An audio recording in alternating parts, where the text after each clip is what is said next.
Assalamualaikum warahmatullahi wabarakatuh. Selamat malam semuanya. Perkenalkan, nama saya Muhammad Al-Araf dengan NIM C1C023-128.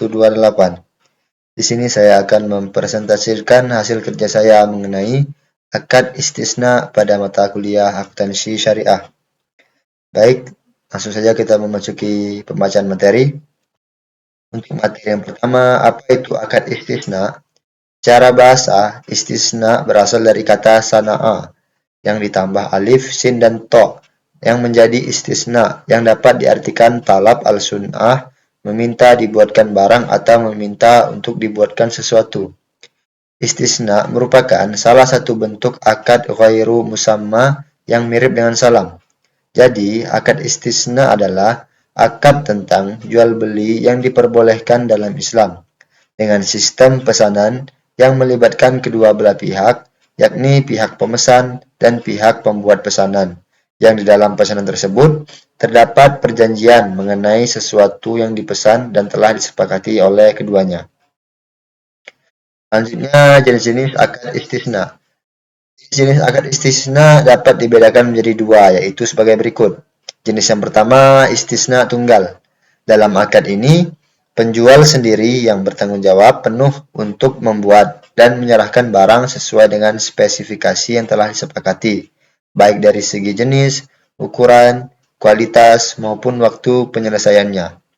Pembayarannya dalam istisna tunggal ini bersifat fleksibel, bisa dilakukan di muka, secara bertahap, atau setelah barang selesai dibuat, tergantung kesepakatan kedua belah pihak. Jenis yang kedua ada istisna paralel. Jenis ini merupakan suatu bentuk akad istisna antara penjual dan pemesan, di mana untuk memenuhi kewajibannya kepada pemesan, penjual melakukan akad istisna dengan pihak lain yang dapat memenuhi aset yang dipesan pemesan. Jenis ini merupakan sistem yang berkaitan terhadap pemindahan sejumlah uang dari satu atau pihak ke pihak yang lain. Sistem pembayaran akad istisna paralel ini dilakukan dengan 3 model. Yang pertama, pembayaran di muka, yang kedua, pembayaran pada saat penyerahan barang, dan yang terakhir, pada saat pembayaran yang ditangguhkan. Selanjutnya, dasar syariah akad istisna. Dasar syariah akad istisna ini juga terbagi menjadi beberapa bagian. Yang pertama berasal dari Al-Quran. Al-Quran merupakan sebagai sumber hukum yang utama, telah memberikan penjelasan rinci tentang aturan, termasuk masalah jual beli dengan menggunakan sistem pesanan.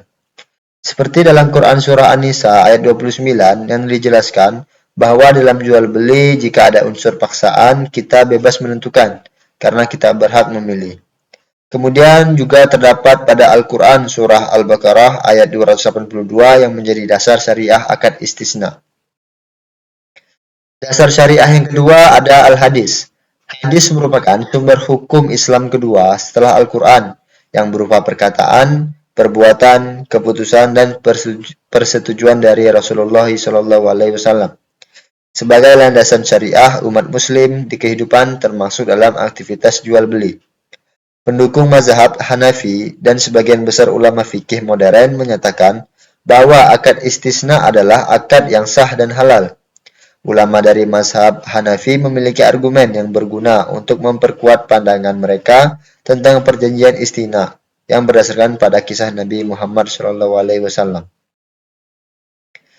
Dan dasar yang terakhir ada ijma. Menurut ulama Hanafiyah, akad istisna diperbolehkan berdasarkan istihsan. Masyarakat sudah sejak lama melakukan akad istisna ini tanpa ada yang menyangkalnya. Kemudian hukum diperbolehkan. Akad istisna ini termasuk digolongkan dalam ijma. Untuk lebih jelasnya, dasar syariah ini dijelaskan dalam hadis riwayat Bukhari dalam kitab Al-Buyu. Selanjutnya, perlakuan akuntansi atau PSAK 104 terhadap akad istisna.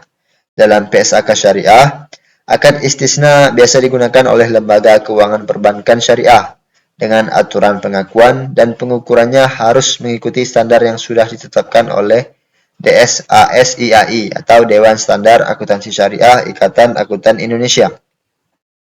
Pengakuan dan pengukuran tersebut dilakukan oleh penjual maupun pembeli dengan ketentuan dari PSAK 104.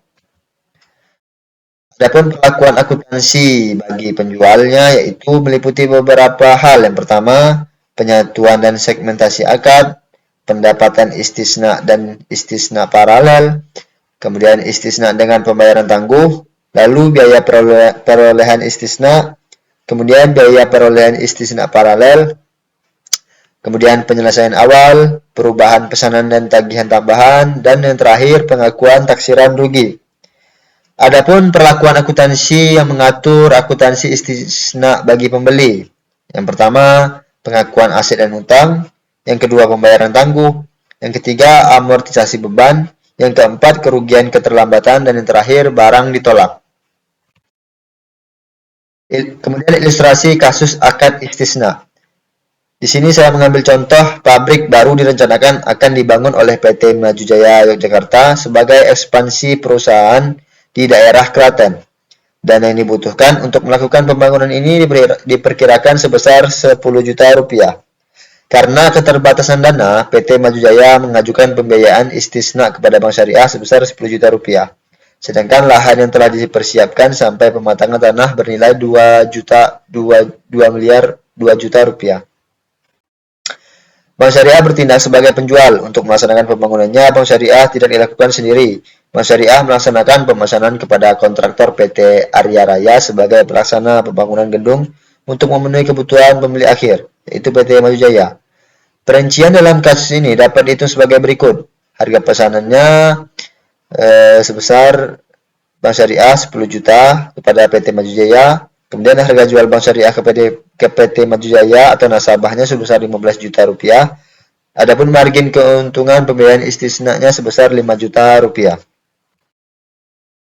Baik, dari penjelasan tadi dapat ditarik kesimpulan bahwa akad istisna bukan hanya sekadar konsep fikih, tetapi juga instrumen nyata yang mampu menjembatani kebutuhan masyarakat dan dunia usaha dengan prinsip syariah.